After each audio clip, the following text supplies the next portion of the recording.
Pluto, the icy king of the dwarf planets, has liquid nitrogen on it? What is going on here? Hey folks, welcome to the Deep Cosmos. My name is Devin J. Barrows, and this is the third installment in a new series called AstroNews, where I'll be going over the top astronomy headlines, ranging from planetary science all the way out to the black holes at the centers of galaxies. If it's in the world of astronomy, we're going to cover it. If you want to stay up to date with the latest astronomy news, be sure to subscribe to this channel and give this video a like so that we can spread the word and keep everyone up to date with our place in the universe. So without further ado, let's get into the Astro News.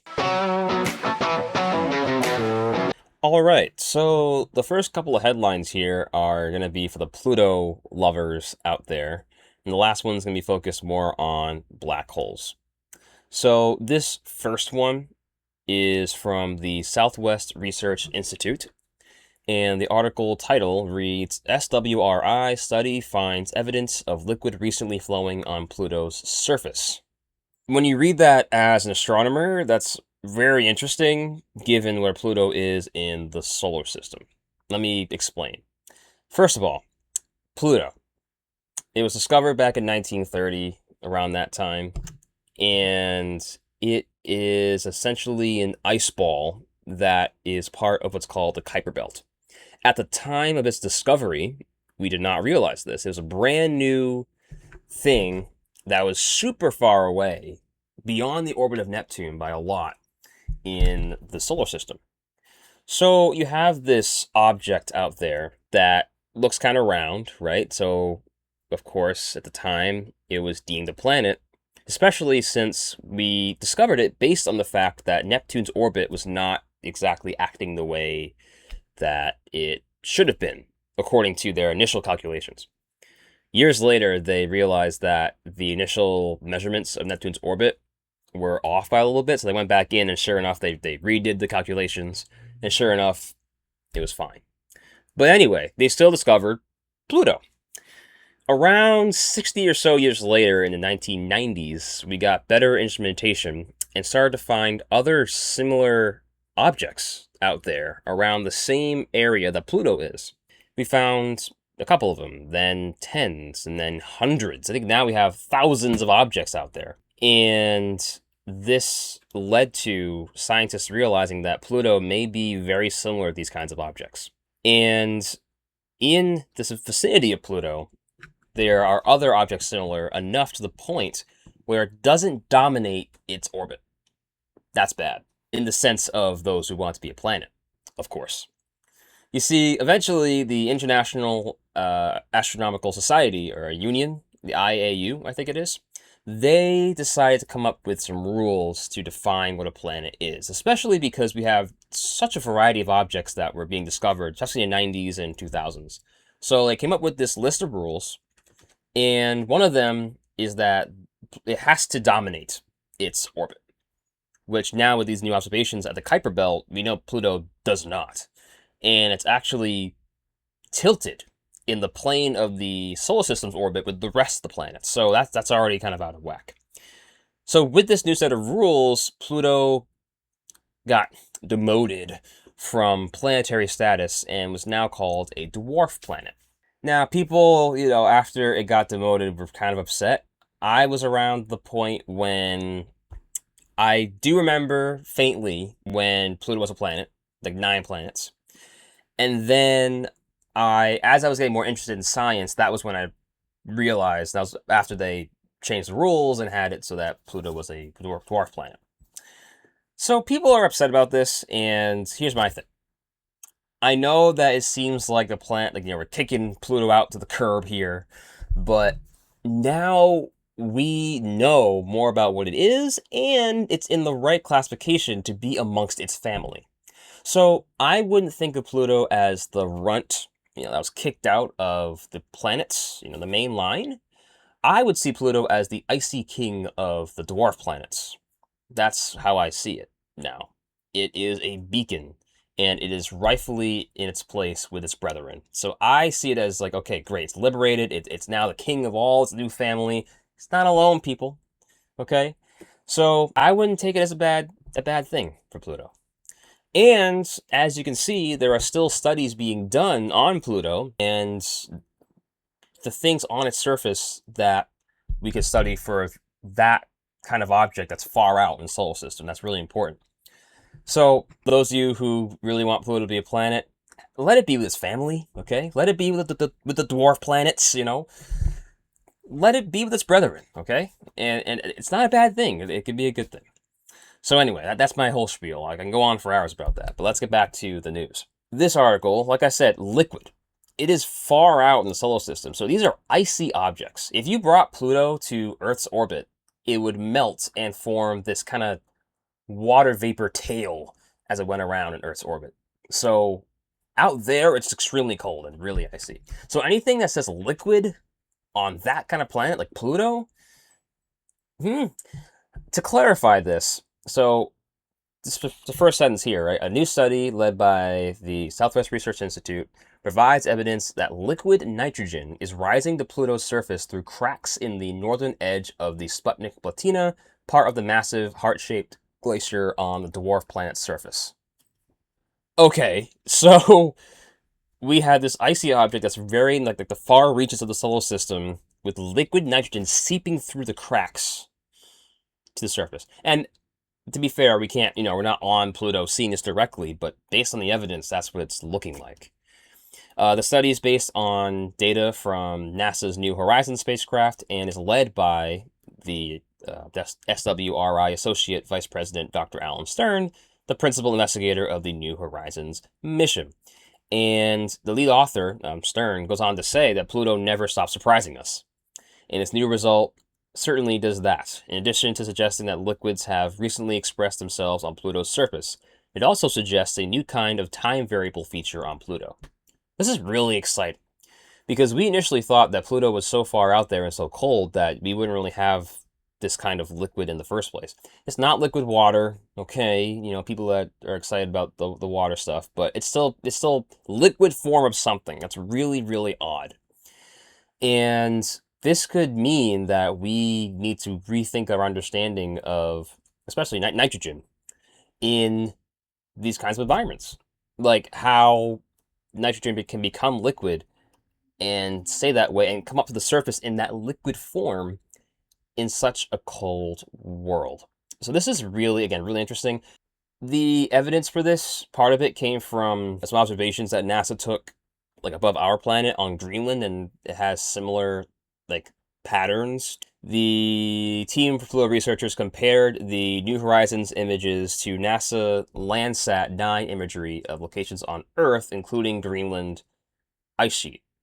There, dark, narrow surface features have been identified in areas where liquid water occurs on the ice and snow. So it's looking very similar to how the liquid water comes up from ice and snow on Earth, whereas on Pluto it's liquid nitrogen. Another interesting thing here, so it looks like they used SETI. So computer models led by Dr. Orkin Umerham, senior research scientist at the SETI Institute, show that nitrogen ice at the base of Pluto's kilometers deep Sputnik Glacier can melt, forming liquid nitrogen. SETI is actually an instrument that is normally used to search for extraterrestrial intelligence. Don't mind my cat Merlina up there, she's exploring. So SETI is normally used to find alien life. And it makes sense that this kind of instrument could maybe be useful for something like this, or someone who works on that instrument could be useful for something like this. Because if we figure out how this stuff works, we could find a new way that life can form, especially with something liquid like this. So, life finds a way, as the classic saying goes. So it's interesting, and the article goes on to say that we should really do more research on liquid-based nitrogen and just nitrogen in general to figure out why this is happening on Pluto. So it's kind of cool that observations from astronomy and Pluto are very insightful to what we can do research on Earth and figure out not only new things about nitrogen for our planet, but for the universe as a whole. It's really, really cool. So that's the first article that I found. So that was pretty cool. The next one that has to do with Pluto comes from the Planetary Science Institute, and the title for the article is Pluto's Atmosphere, Hazy with Signs of Thinning. Now, Pluto's atmosphere. Pluto is extremely far away from us. So especially when we first discovered Pluto, it was this little tiny dot that over multiple observations moved in the way that we classified it as a planet. But it's a dot. So how do we observe the atmosphere of Pluto? This image is beautiful. This is one apparently from NASA. I'm not sure what JHUAPL stands for, but that from there. And from the Southwest Research Institute, actually. So it's pretty cool. And this says, for the description, Pluto's haze layers as observed by the New Horizons spacecraft in 2016. New Horizons is the main mission that is around Pluto and is doing research on Pluto. And this is just a beautiful image. I mean, this object is a long way away from us, this icy ball, and you can see all these little intricate details of the mountains on Pluto, these icy mountains. I always imagine if you're an astronaut that gets to hike mountains in different parts of the solar system, this is pretty surreal. If you somehow get to hike these icy mountains on Pluto, I don't know how it could be done, but because it's extremely cold there. But if you were able to hike up these mountains, man, that would be something else. Olympus Mons on Mars, that would be the ultimate hike, but this would be amazing. So, besides this awesome image of Pluto and its atmosphere, this goes on to mention how they do this, because again, we can't really do it from Earth. So, the way that we can get lucky is if Pluto, as it's moving through its orbit, goes in front of a star. Starlight is not only part of the poem, Starlight, Star Bright, First Star I See Tonight, whatever.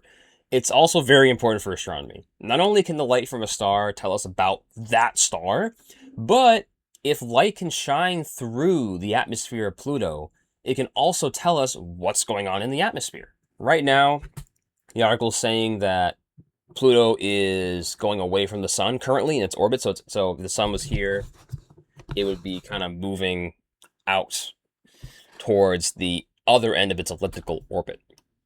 Different discussion for a different day. But while it's on this path, astronomers are trying to figure out more about the atmosphere and go on from there. The article says here, luckily, as Pluto, Earth, and even the stars slowly move through the sky, chance alignments called occultations cause Pluto to pass in front of some stars. So there's the article saying it right there. The article goes on to say, while Pluto is faint and will only get fainter as it moves away, what matters most in these observations is the brightness of the star, which is great. So if Pluto passes in front of a really bright star, the more light is shining on Pluto's atmosphere, so we have more of a chance of actually detecting something. Telescopes very carefully measure how much light is detected before, during, and after the occultation to see how the star's light fades and returns to view. Okay, and then it goes on to say gradual fading occurs during an occultation, and then eventually it will increase, right? So just like an eclipse, but a Pluto eclipse with a star. So it's pretty interesting. So, like I said, this is something that's really far out there, and the fact that we can even use that to figure out the atmosphere of that world is something else. For those of you who were wondering about the composition of Pluto's atmosphere, it says here Pluto's atmosphere is primarily nitrogen along with other carbon-based compounds like methane and carbon monoxide that can combine to form hazes. It's an extremely cool thing that we now as a species can really dive deep into the science of all this. Okay, so the last article I want to touch upon is from the University of Warwick, and the title is Black Hole Feeding Frenzy Ends in a Cosmic Indigestion. Sounds pretty weird. Okay, and then this image is what it showed, which I was really confused by, but I think it's kind of cool. So this first line here saying black holes are often portrayed as cosmic gluttons that swallow everything that comes too close, but new observations of a dramatic black hole outburst led by Warwick postdoctoral fellow Dr. Noel Castro Segura suggest the reality is much messier. Okay, long story short, when you are looking at a black hole, a lot of times people categorize it as these kind of cosmic vacuum cleaners that just suck in everything. That's not the case. I actually explained that in an accretion video I posted a while ago. But long story short, they don't just suck everything in. You have to be really close to the black hole to really be affected by it. But if there is matter near the black hole, it would create what's called an accretion disk around it and eventually would fall in. The disk forms because it is keeping the conservation of angular momentum. It's a whole different discussion, but long story short, that's why it's a disk like that. In the case of what they're studying in this article, there is a new black hole system named Swift J1727.8-1613. Long name. The reason why it's long like that in all the numbers is just for coordinates so that astronomers know where to look in the sky to find it. But that's this new system. And they were able to look at this system using the Very Large Telescope. It's actually called the Very Large Telescope, VLT. And they were able to witness this through a spectacular 2023 eruption. So with this eruption of energy from the black hole, they were able to pinpoint it and study it. Now, the premise of this article is that you get these very detailed optical records of a black hole outburst. And what they're finding is that you have this energy that's expelled in the black hole jet, usually after the black hole's accreting from its accretion disk. And usually you would think that the jet and the disk are kind of coincided, but this article is finding that that's not entirely the case. Here in the article it says, one of the study's most intriguing findings was that as a black hole expelled a powerful jet, the disk feeding it also underwent significant changes. This offers a rare glimpse of the connection between matter falling towards a black hole and matter being expelled back into space. And finally, perhaps the most surprising result came after the black hole's feeding frenzy had largely subsided. Even when Swift J1727, the black hole, had faded to around 1/100th of its peak activity, the researchers found evidence that dense gas was still being blown away from the system. So the jet I talked about earlier, that would mean that even after it's done accreting the mass and that disk, it's like, quiet, there's still energy being spewed out. So it's not seeming like the jet and the disk are coincided after all. So here it says, the discovery suggests that black holes may continue driving powerful outflows long after their brightest activity has ended. In fact, the amount of material being expelled could rival the amount ultimately consumed by the black hole itself.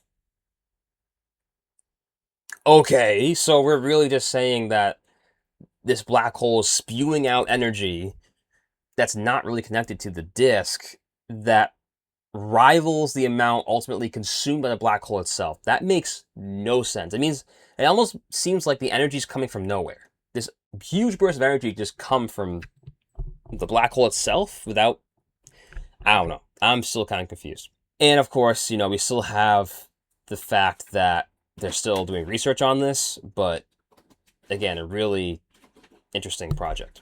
And there you have it, folks. Those are the main headlines for this week. Stay tuned for next week's AstroNews, where we will go over more astronomy articles.